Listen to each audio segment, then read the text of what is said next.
So if you've been watching the Lakers since the Luka Doncic trade, then you know that something has been a bit off. Luka just hasn't found any consistent rhythm on the offensive end, hasn't really meshed super well with the team just yet. But let's be honest with ourselves, we all expected that to a certain extent. Traditionally, when star players join new teams, especially mid-season, especially in a situation where they're franchise players who abruptly get traded after leading their team to the finals, there's going to be a bit of a learning curve. And we have to just step back and think about the fit that the Lakers are trying to make work. This isn't pairing Luka Doncic along with a superstar center or power forward. They're pairing him alongside with a player who, in theory, plays a very similar style of basketball as him. Yes, obviously LeBron is way more athletic than Luka, but if we simplify it, right, and take it down to its most simplistic level of understanding, Luka and LeBron, in theory, are the same type of player.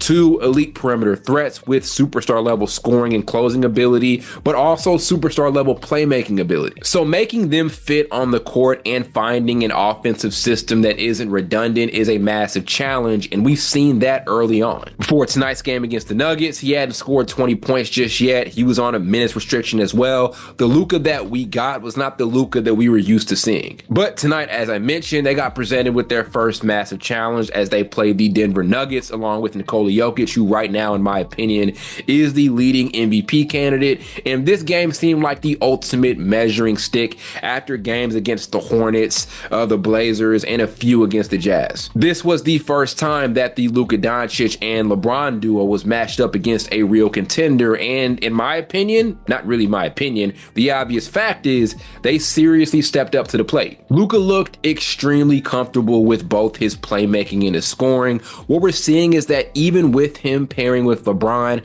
there is still a world where Luka exists as a primary playmaking option. Whether it was him hitting LeBron in transition, which we've seen a few times early on here, or finally getting some pick and roll chemistry with Jackson Hayes, there were some flashes of Dallas Luka here tonight on the playmaking front. Side note, that seems extremely crazy for me to say, like saying Dallas Luka as if that's a vintage version of Luka Doncic, considering that he played for that team just literally a month ago. It seems so ridiculous to say. But back to it. The scoring rhythm for Luka was also there, which was very refreshing to see. He was aggressive as hell from the get-go, finding that off the dribble three-pointer that's made him one of the best scorers in all of basketball. Something that was also important that we have to point out is the Lakers had this amazing defensive energy in this game from the start, which was perfect as they've struggled to find an identity on that end so far this season. Their rotations were tight at times. They were forcing a ton of turnovers for Denver, and some of that even rubbed off on Luka just a bit. I'm not sitting here saying that we got all defensive level Luka Doncic. We're not going to see that for a very long time, but the energy was there a lot of times here tonight. Here's another sidebar here. One thing that I noticed were kind of the different ways that JJ Redick is utilizing Luka within this offense. It wasn't just him being at the top of the key, spamming pick and rolls until the end of the shot clock.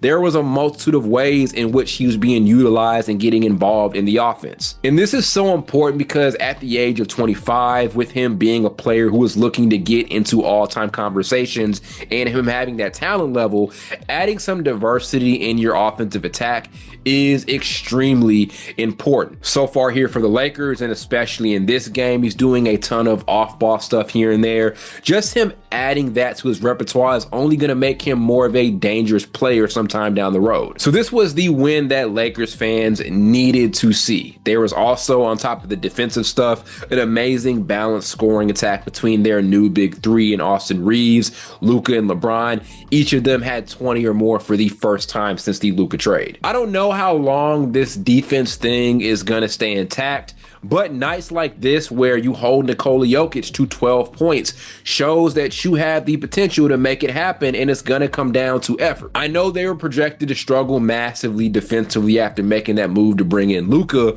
but there is still a world and there is still a realm of possibility where this Lakers team ends the season as a solid defensive group. Tonight was the ultimate example of that, right? They're playing a relatively smaller lineup, and they were able to limit the best center in the NBA to just 12 points. Overall, I love seeing Luka in a much better spot, and hopefully this means that he's fully back after running into injuries for the entirety of the season. But this was just great. Consistency is definitely going to be the key. I'm not saying this game right now makes them my favorite to win a championship out in the Western Conference, but there was a lot of promise showed here tonight, and I do believe some level of a statement was definitely made tonight by LA in this marquee victory against the Nuggets.